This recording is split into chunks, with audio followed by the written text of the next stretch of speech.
Még bóját is hozott az öreg, az meg körbe bójázott, az még nehogy elni sem megy.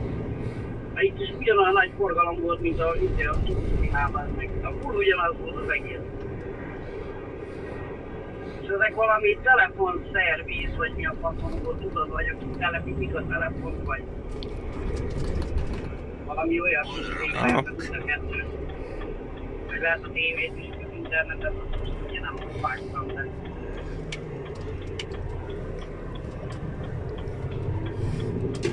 Na, meglátjuk, igaza lesz a Sanyinak.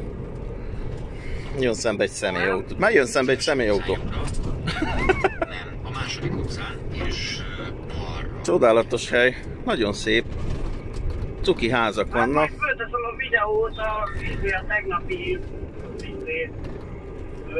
bemenetel a cégnél. 10 kilométeren keresztül, úgyhogy be nem férti el, és ott folyamatosan megfordulom, hogy ugye vagy?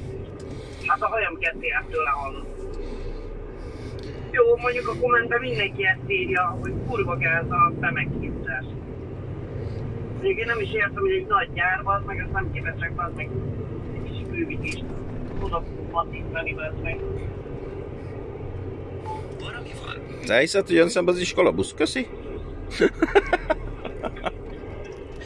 Akkor igen, Igen, de szerencsére csak mikrobusz volt. ja. Ó, néni úgy néz rám, mint a véres rongyra. Hát bazzeg, nem én akartam ide bejönni.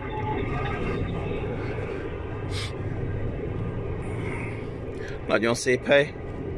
Hát annyira centizni nem kell. Ilyen 20-szal be lehet jönni, legalábbis eddig minden parkolóautó mellett elfértem. Mondjuk nyilván úgy parkolnak, hogy a kereszteződésbe is, meg kanyarba is, meg kacskaringós, meg fasza. Na de ez van.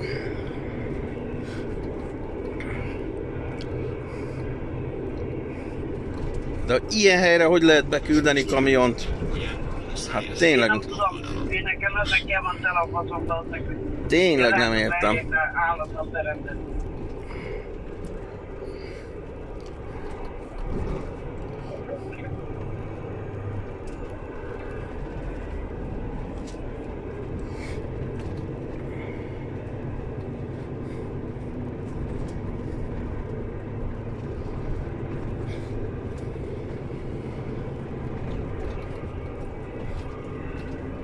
Hopp, egy váratlan húzással 1,5 méterre keskenyebb lett az út, mint eddig volt.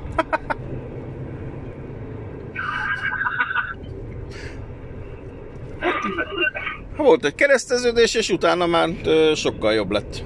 Vagy keskenyebb. Bácsi is néz. 3 méter magas ágak. Jó legyen. Ja, azt ne is mondod, tegnap én is tördeltem.